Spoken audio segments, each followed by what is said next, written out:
G'day, Toady here. I want to propose something to you guys. Obviously you've clicked the link, so you might already be partially interested in it. But I just want to preface ahead of time that contributing to this proposition is entirely optional. It is not mandatory. Do not feel you must be compelled to donate or to contribute to it. If you do, that is fantastic. If you don't, I will keep working on stuff regardless. So don't feel you're under any pressure that you must donate, otherwise nothing will happen. Because it's going to happen regardless. With that out of the way. So 2014 was a good year, yeah? I'm actually really pleased with the sheer level of output I was able to put out over the year, was it? Not including the Styrogs. It roughly averaged out about a weapon a week for the entire year. Obviously, I didn't actually put out a weapon a week, but that was about where the numbers averaged.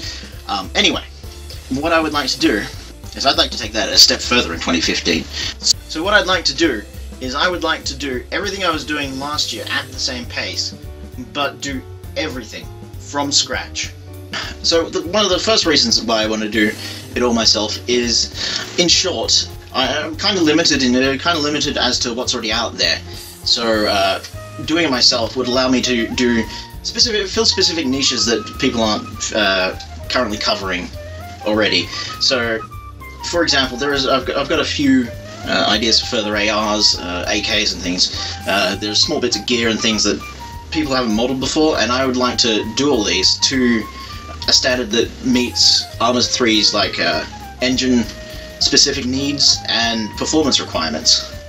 And that brings me into kind of point 2. A lot of the stuff I used has not been really optimized for the Arma 3 engine, and doing it all myself would allow me to do all that engine optimization myself.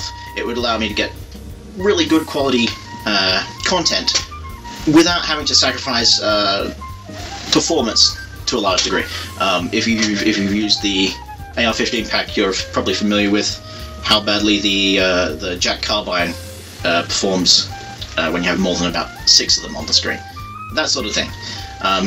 That comes about because those meshes weren't created for the engine, so they've got larger polygon counts, whereas the Arma engine is not particularly great with the vertex buffer.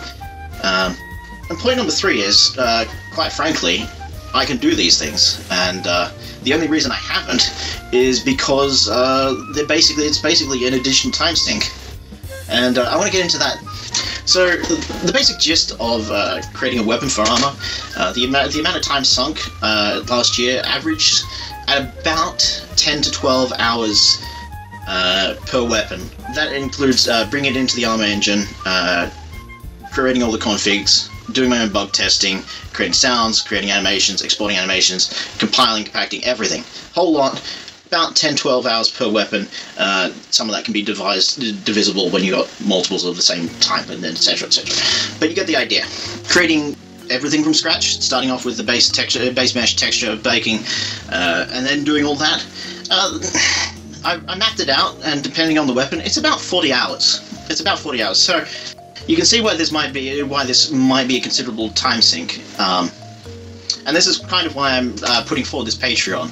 Because I'd like to keep the blistering pace that I was doing last year and give a lot back to the Arma community, as much as I possibly can. Ideally, I'm looking at about doing a weapon a fortnight, even without donations. And what I would like to do is, if you're donating, you're basically subsidizing the additional hours per week that I could sink into development. Directly into the creation process. So again, what you are paying for is the development time, not the mods. The mods will always be free, always publicly available, so you're not getting any additional special treatment by donating in that particular context. On top of that, everything that I will be creating this year, that is created from scratch, like all the animation, even though I've been a little slow on putting it up, will all be available under non-commercial share-alike Creative Commons. I will put up source files, I will put up the source config files, I will put up raw meshes, Arma meshes, the whole lot. in just packages, and I believe that's probably that's the best way to help grow the community. I think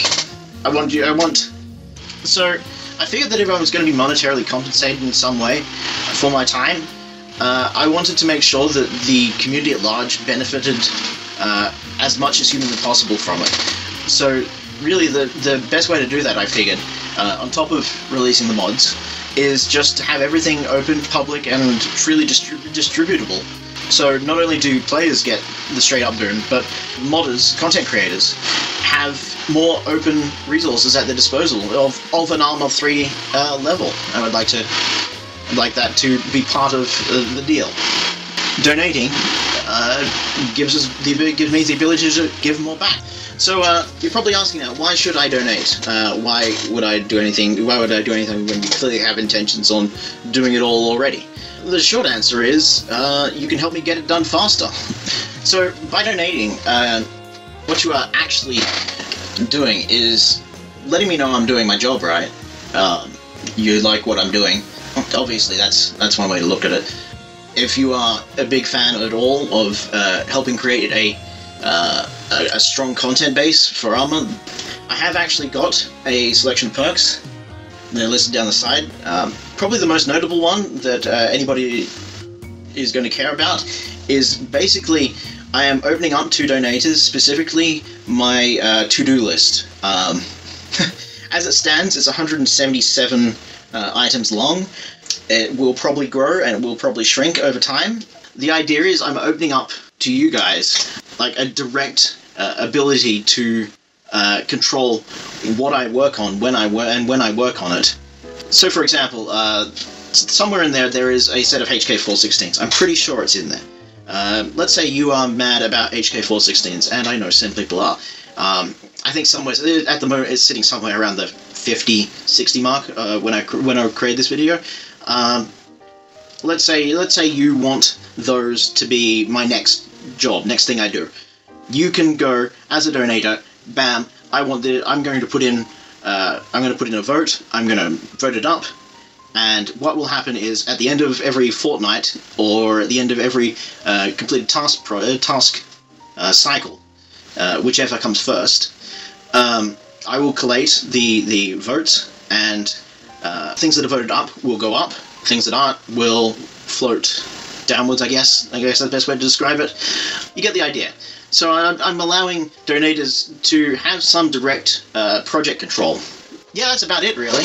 To see what you can sort of expect out of the quality level, have a look below in the Patreon page. I've got a couple of nice, relatively high quality images showing off the level of